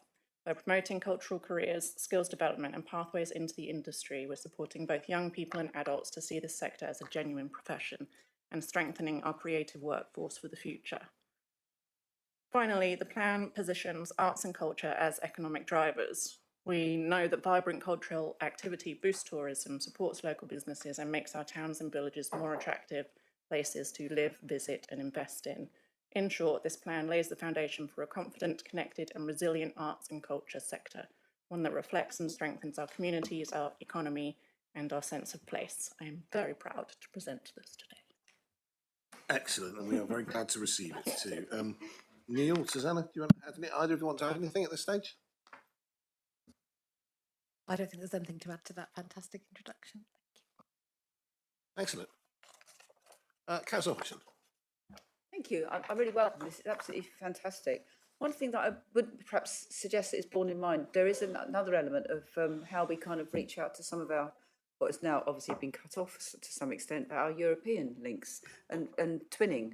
Totnes does a lot of twinning. We've actually got quite an interesting meeting this evening. 3 or 4 weeks ago, we had a group of visitors from Veer in Normandy. And in fact, Laura Eames, who's been doing the business work with Totnes, she came along to one of the meetings we had with joint councillors to councillors from the 2 councils. And I think that's an element that perhaps could be borne in mind as to how, you know, we can see some of our key places as almost portals to some bit of European diversity being able to come in and flavour up some of these things. And I say, Laura was very impressed with that meeting that she came to. So I think, you know, for me, it reflected that we can maybe just bear that a little bit more in mind, because, I mean, we haven't got the direct links with Europe that we've had. And I think we should bear in mind just how, you know, good a flavour that is for diversity.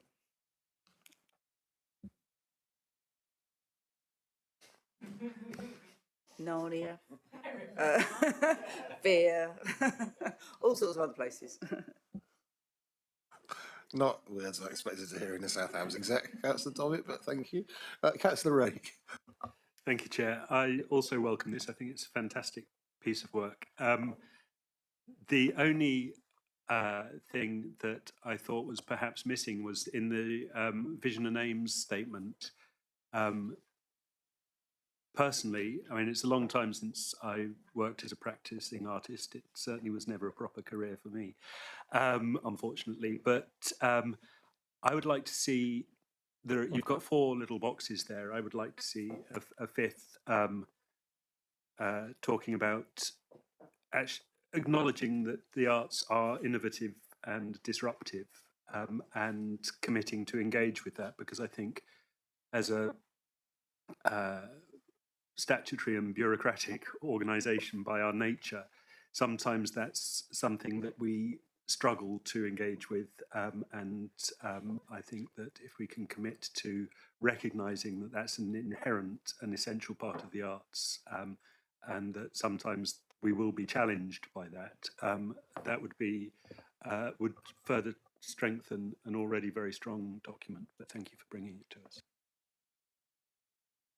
Councillor Brazil. Yeah, I'd just like to echo everyone's support for this. I think it's really great that we're doing it. In times of financial hardship, it's often that the arts and cultures just disappear, and actually they are so important to everyone, and particularly our community. So, you know, congratulations to Nadine and Susanna on this. I think it's brilliant, and look forward to it going forward. Thank you. Councillor Hancock.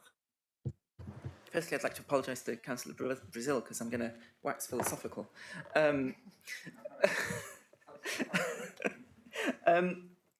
too, I mean, this is a fantastic document, but I think, for me, I think the really important bit is that it does, arts and culture is not the role of the state. And I think, you know, Councillor Rake sort of alluded to that somewhat with its necessary sort of challenge, but actually, so the question, what does local government actually have to offer in it, and this document really captures that. It is about supporting makers and producers and artists and communities to do what they do best, and to enable them and support that, and to enable that to happen, not to do it for them or to do it over them or to tell people what to do. And I think so. I think this document pictures that fantastically, and well done. Councillor Bonham. Yeah, thank you, Chair. It seems a good report, and I like it. There's some great words, but I don't see any numbers. So, big pardon? It's art. There are words and pictures, but no numbers. Okay, which is a great start. How much is it going? Let me get to the point. How much is it going to cost, and where's the money coming from? I was going to say, Councillor Bonham, your distress as the Chairman of Audit and Governance was audible at the lack of numbers. So perhaps Mr. Hawke can come to your help. I can. Thank you, Councillor Bonham, for the question. There is £90,000 in the council plan for arts and culture and community development.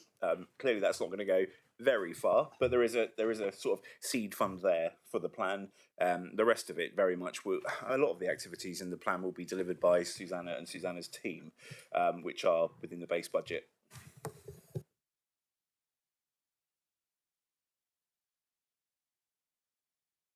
Okay. Yeah, of course you can. Yes. Yes. And indeed, when you finish, you might want to move our support. Okay, will do. I guess what we need to highlight and recognise is the lack of funding available for the arts and culture side.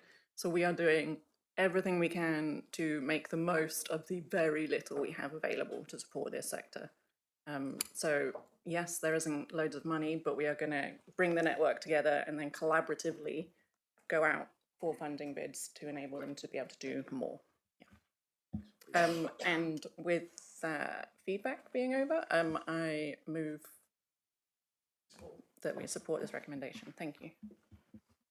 Everyone happy to support? Let's see a show. Yep. Clearly supported. Thank you very much. Excellent. Excellent. Thank you very much. Really good to see that.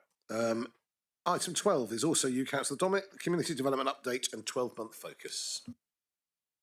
Yeah, so we have another speech from me, sorry. We have got our community development update, which sets out a practical, empowering approach to supporting our residents and voluntary groups, especially at a time when funding is extremely limited. With reduced resources, we have focused on reducing duplicated effort and making it easier for the greatest number of people to access opportunities and strengthen their communities. A key part of this plan is providing the tools that groups repeatedly need when they're getting started: template documents, guidance, and shared learning. By creating these once centrally, making them accessible to all, we free up community groups to focus on delivering impact rather than reinventing the wheel. We are also mapping and promoting who does what across a district so that residents have clear access routes into services, and organisations have shared understanding of roles, ownership, and responsibilities. The strategy centres around 3 principles: empower, enable, and engage.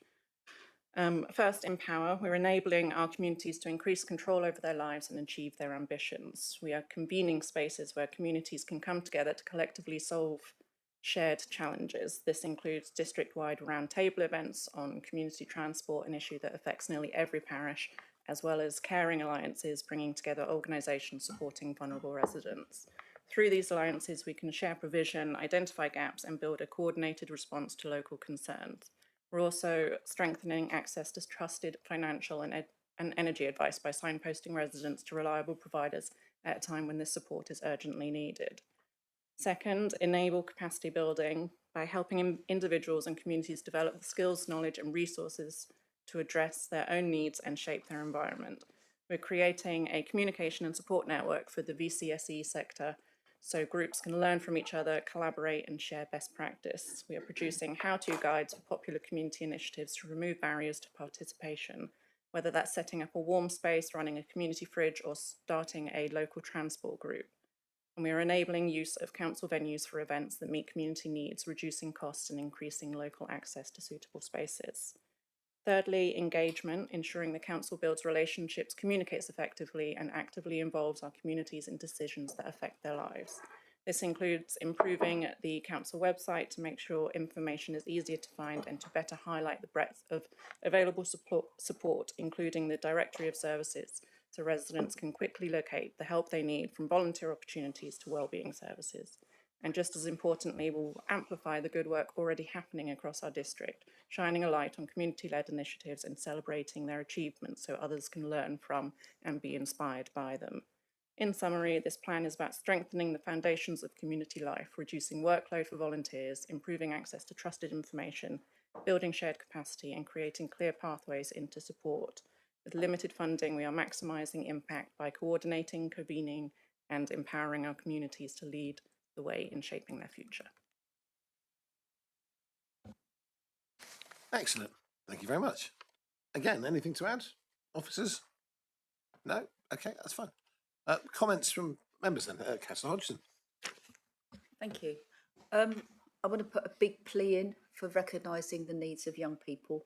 I know that in the sort of conversation it says about the support that's been given to young people in Totnes through our local funding. Well, I chair Totnes Rural Area Youth Engagement Project, as many people know, and that over the years has had good benefit from their locality funding, not just in Totnes, Dartington, Staverton, Yompton, Holberton, Harberton, Malden, and Berry Pomeroy. And I think that's all very good, but really what is really missing is places for kids to hang out, you know, youth hubs. So we talk about community hubs, but they're not always really suitable for youth hubs. They're sort of, oh God, we don't want the young people come here, they'll make a mess of the place, graffiti on the back wall, etc. But actually, you know, our youth are the, you know, the people sitting in this room of tomorrow. And I think that's the thing that we ought to bear in mind, how we kind of make the young people feel really strongly about that their place. And I think all this arts and community capacity building is fantastic, but young people do need a special viewpoint, I think, look at, because it's highly recognised now that the rise in mental health issues for young people is really, really serious. It's getting worse. And, you know, we know that there's measures being taken by all sorts of bodies, like trying to stop people having access to phones in school, etc., and the impact of Facebook, you know, non-friends that can be very cruel.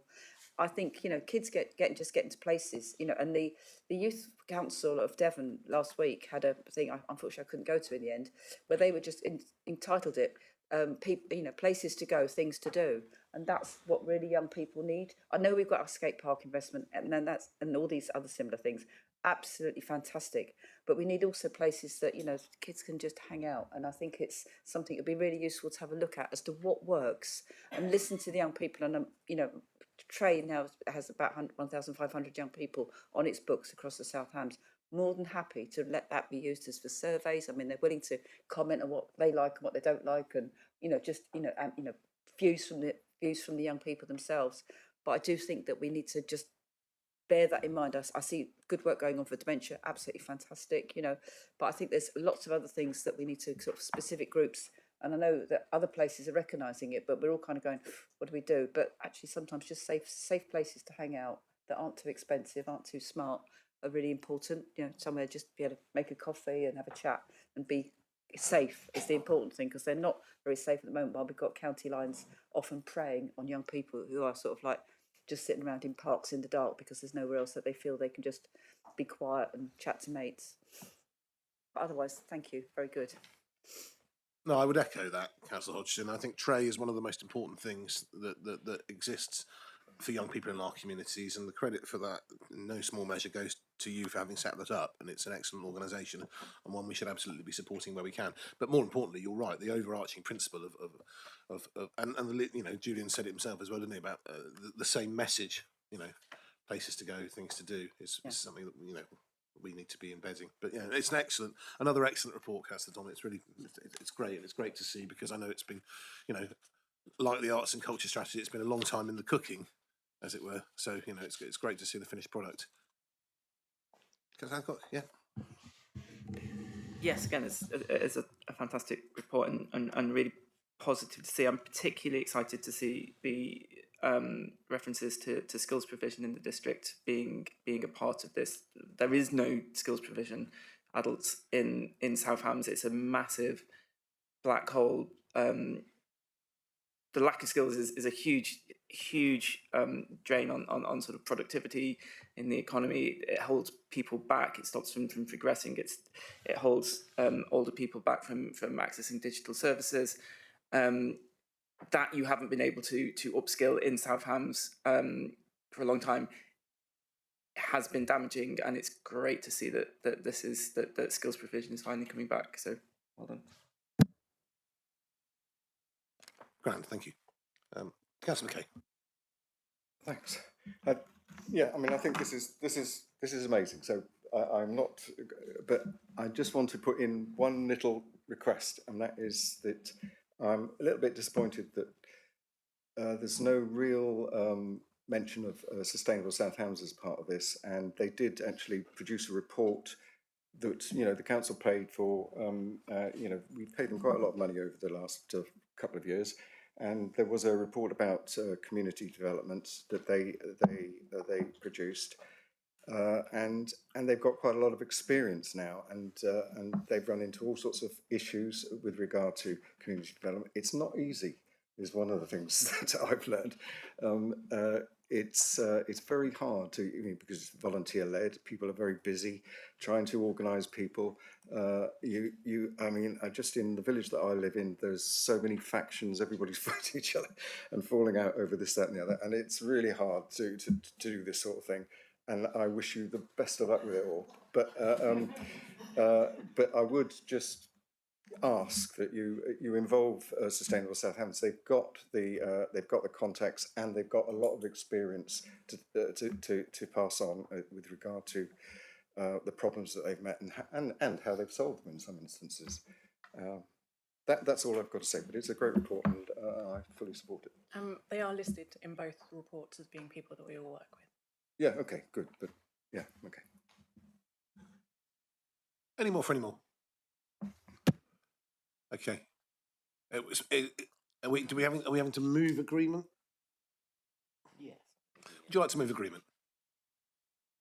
Sure, I move to agreement.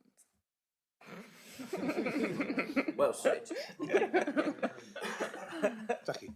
Just wanted to ask if we could amend it to include Trey in there, because it's actually it promotes civic participation and volunteering among young people. You've got key stakeholders. I would say Trey would be to be amend it to Yeah, include happy them to do there. that. So, Leader, I think that you probably have a subject to at the end of 2, subject to an additional stakeholder being listed as Trey. Fine. Yeah, happy with that.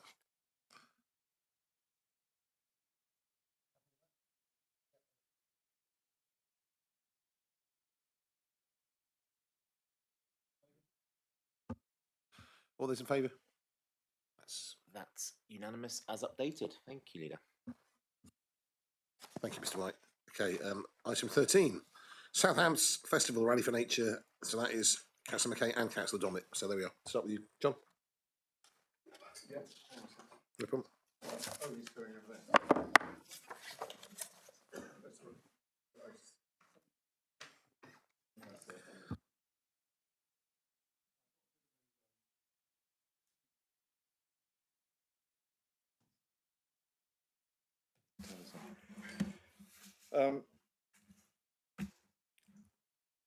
I need to paint a picture for why we're doing this, and it's not a pretty picture, so you bear with me.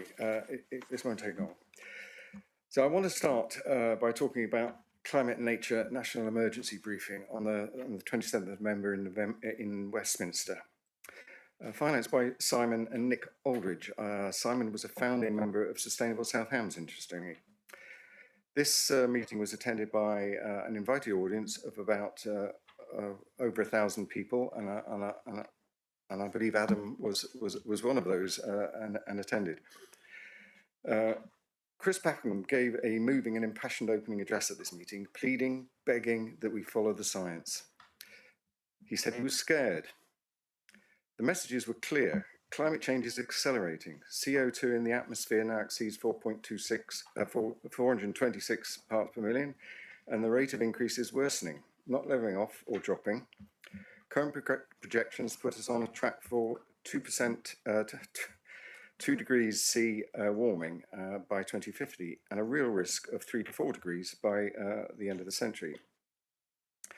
That would be absolutely catastrophic. Not for most people in this room, but for the young people we know that are just starting their lives. They are facing a very difficult future. Just one example of the challenges is the Atlantic Meridian overturning current. The Gulf Stream is part of this system that is already weakening, and it may collapse. Given current warming trends, the latest estimated likelihood of this happening before the end of the century is between 50 and 70%. The consequences for Europe and the UK would be winters of minus 20 degrees C and blisteringly hot, dry summers, affecting local and global food supplies, health, social stability. And this could happen to people we already know. Also, a point that is often missed is once the CO2 is up there, it will stay there for thousands of years. Direct air capture methods to remove it would take 1.5 megawatts per tonne. So to turn the clock back just 1 year would take about the same amount of energy that the world uses in a year. It is not realistic. Nature-based solutions are a lot cheaper, but can only have a relatively small mitigating effect. And meanwhile, 10.9 million hectares of forest are still being lost every year. That's twice the size of the UK. So to quote Al Gore, we need to stop using the sky as an open sewer, and now. And nature in the UK and beyond is collapsing, driven only by climate change, but pollution, habitat loss, and dare I say, some very bad farming. The 2023 Landmark report states that 16% of species are at risk of being lost. For birds, it's 43%, and amphibians and reptiles, it's 31%. Since 1970, when I was a teenager, 19% of all species have been lost, and I see it and feel it when I'm out in the countryside. I did some sums based on various sources a couple of years ago that showed that the South Hams needs to reduce emissions by 12% per annum. It's in the council plan. It's there because it needs to be said, and it is increasingly urgent that we start to think in terms of the climate emergency this council has declared. It is an emergency. It is insidious and creeping in human timescales, but that does not make it any less of an emergency. And measured in geological times, it's happening very, very fast. The dark enormity of what we face is hard to comprehend. And while there is much that is way beyond this council's to control, there is a lot we can do and must do. Which brings me to the Rally for Nature. It's one thing we can and must do. The name does not do justice to the ambition. It is a rallying cry to become aware, to understand, to be confident, to protect, to prepare, to take action, and also, finally, to refute the irresponsible and dangerous notion that the threat of climate change is exaggerated or worse still, a hoax. It is dangerous because it will leave people unprepared and confused. Initially, the Rally for Nature will focus on nature and the environment, as research and consultation has suggested that this is the best way to start to engage.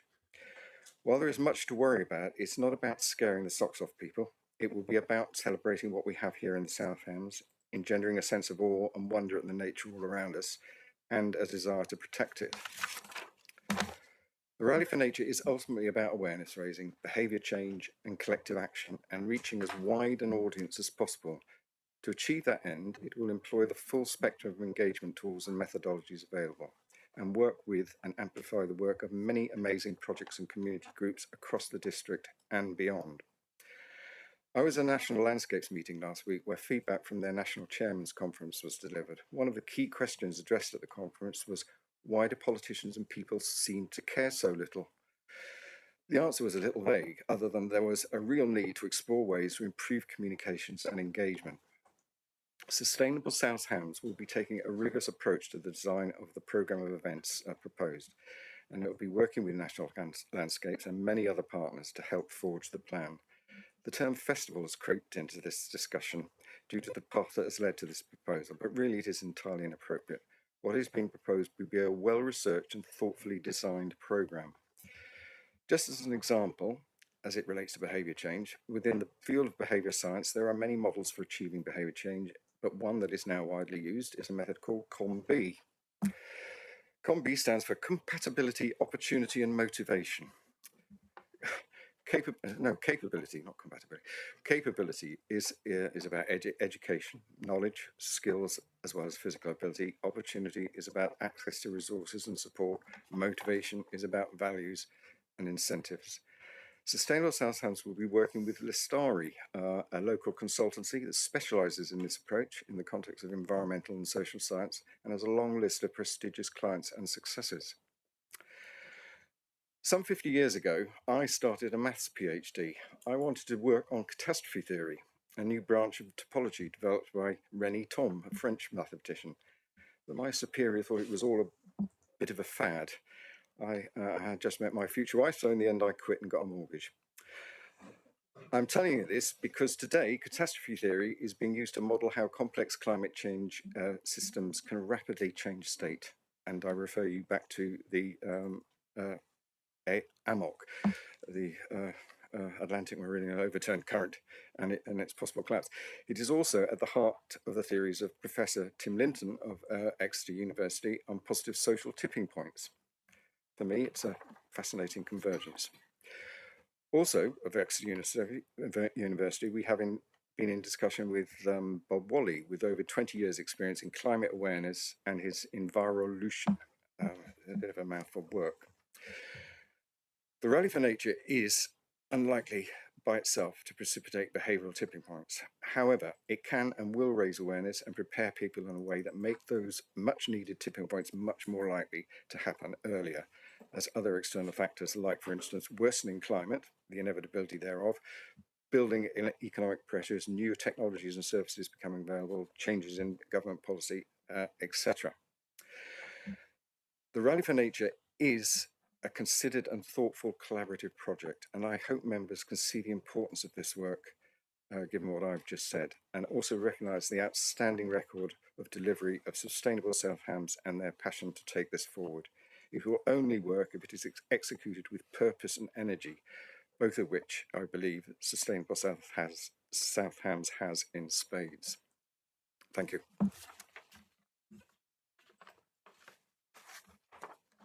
Thank you, John.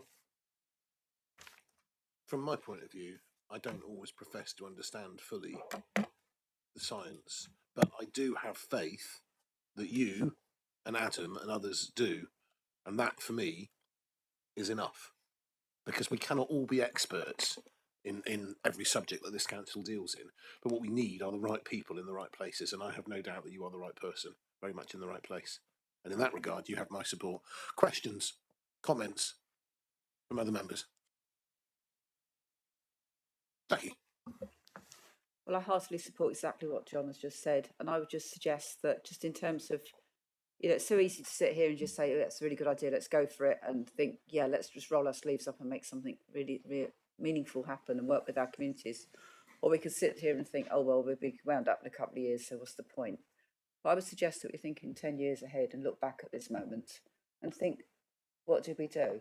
And if we look back and think, oh, we actually had an opportunity to really, finish up South Hams with a blast, this is the opportunity to do it. And I think leave a really important, lasting legacy of something that isn't just going to be potentially great fun and really wonderful for our community, but actually meaningful for the things that we know these existential threats just actually need us to do, which is to actually literally rally for nature, rally for the climate, rally together. And I know it's going to be hard, and I know we're all sort of feel really pushed into a corner, haven't got much time to spend, and think, oh God, I haven't really got time to get involved in this. But Sustainable South Hams, I don't know if anybody's actually looked through the document that's been sent as part of this agenda item. It's fabulous, and it really represents them really well. The kind of way, the questions they ask, the way they think, the way they operate, the way that, a relatively small core group of people are reaching out to a wider body of advocates that are all working together really hard and have done for the last few years since we all started declaring climate emergencies back in 2019. And I think this is just a fantastic idea. My parish councils that I talked to, I think it was a bit of a shame that we kind of did a bit of a dip last year because they were all going, yeah, that's great. And then it's, oh, or not.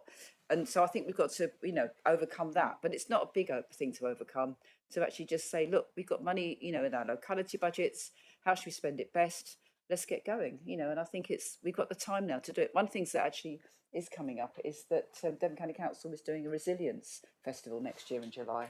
And they're interested to know what we're doing to see whether they could link with us, particularly in Dartington on that. But they may be doing it elsewhere as well, because they're looking at working with the people, which they've started to do quite unusually, really, in a way, but holistically around the fact that, the flooding issues that they've had to deal with, bringing people together and getting them doing natural flood management, which can sometimes simply amount to just getting a few trees planted in the right place, actually is bringing people together. So a lot of people are getting excited about the opportunities for this, and I think we should be excited, and I think we should think we're really in a good place with Sustainable South Hams as a really good organisation to work alongside with on this, but also roll our sleeves up and have a great time. I think it really fits into the earlier agenda items that Nadine's just presented. It all works together on that as well. So what's not to like? Can I ask if Adam's got anything to add to what? Yeah, John, you covered quite a lot of good information. And anything I'll just reiterate is there is plenty of plenty of evidence out there, a growing body of evidence that does show that engagement and understanding in nature is linked to stronger environmental values, and that does translate to behaviour change. I know I was, like John said, I was at the National Emergency Briefing last week at Westminster, and one of the key messages coming out from that was the importance of community resilience and behaviour change in responding to the climate crisis, and also the growing and persistent level of misinformation that's growing and targeted out there at the moment. So things like this festival or Rally for Nature, whatever you want to call it, is something that directly supports that priority in strengthening local engagement and preparedness for what's coming. So yeah, that's kind of all I've got to say on that. Thanks, Adam. Any more questions from members?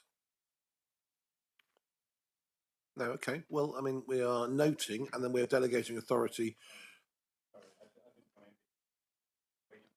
Your team to say Okay, something. Bernard, I would like Councillor Taylor, come in now. Yeah, thank you very much. John, I think it's a good report. I don't think anybody would argue with the sentiments behind it.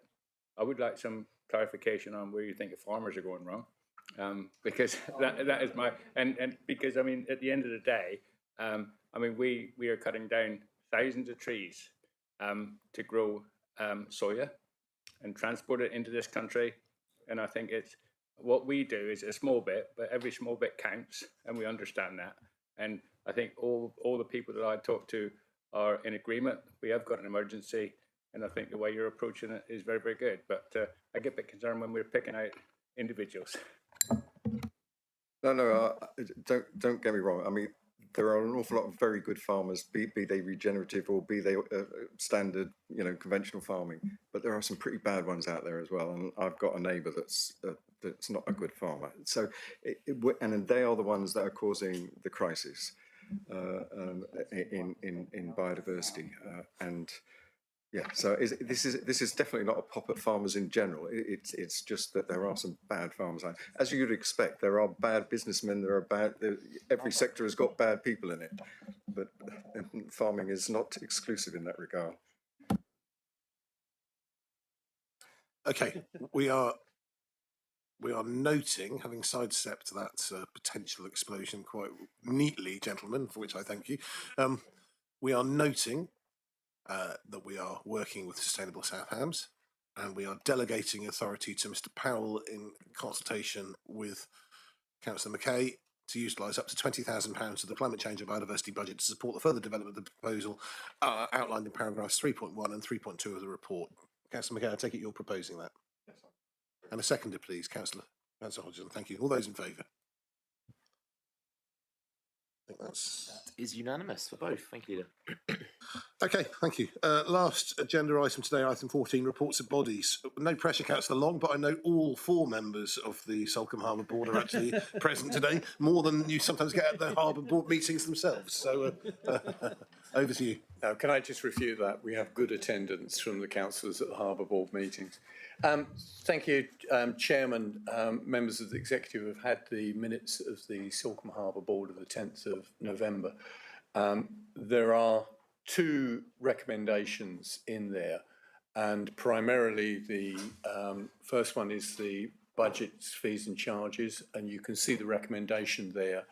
Can I just say that this has been worked on and fully reviewed by members of the Harbour Board at a workshop, and they've had input. The Harbour Authority have worked hard in reviewing the costs, savings, and obviously looking at the obvious inflationary pressures on the harbour. And the result of that is the recommendation before you. You've had the papers. And I would just say that remind the Executive the reasoning. Key drivers for the proposed budget include compliance with the Port Marine Safety Code, supporting the retention of what we have a very competent and engaged workforce in the harbour, enhancing safety awareness, educating the harbour users, and providing quality facilities at a fair price. And the facilities we provide in the harbour, I believe, are some of the best along the south coast, particularly in the setting that it is. And one of the other things is improving the reserve funding to help serve our replacement programme and reduce future borrowing. So I would commend and recommend the first proposal there. Do you want to take it in 2 votes, Mr. Chairman? I don't think there's anything overly contentious. I think we'll take it on block. Right. Okay. I think that basically we have achieved a balanced budget with contributions to reserves, which includes the Council's Marine Infrastructure Reserve as well. And if members have any questions, I'll take them on that. On the recommendation with regard to the Batson Boat Park and Slipway groundworks, that is being funded from the Council's Marine Infrastructure earmarked reserve, which the harbour contributes to, and that is needed to ensure the health and safety in the area. It is one of the heaviest used areas in the harbour, and it also contributes towards the car parking area, but is primarily a health and safety issue which needs to be done. And we are looking at the works there, to the groundworks, worn tarmac, and some of the harbour wall support. So I would recommend and commend the Executive to support that. Thank you, Chairman. Any questions, members? In which case, we're being asked to support the recommendations. Are we happy so to do? I see show of hands, please. That is unanimous for those recommendations. Thank you, Leader. Thank you, Chairman. Can I just give a thank you to the Harbour Authority team who've worked hard on this and getting the reports done and preparing, and to Pauline Henstock, the Deputy 151 officer, who is a stalwart to, can I say, to the Harbour Authority and the Harbour Board. So I thank you for your work you've done in getting us to this stage today. Thank you. Thank you. I'm sure Mr. White will minute those last points. That's great. Okay. Thank you very much, members. That concludes this morning's business. Thank you, Chair.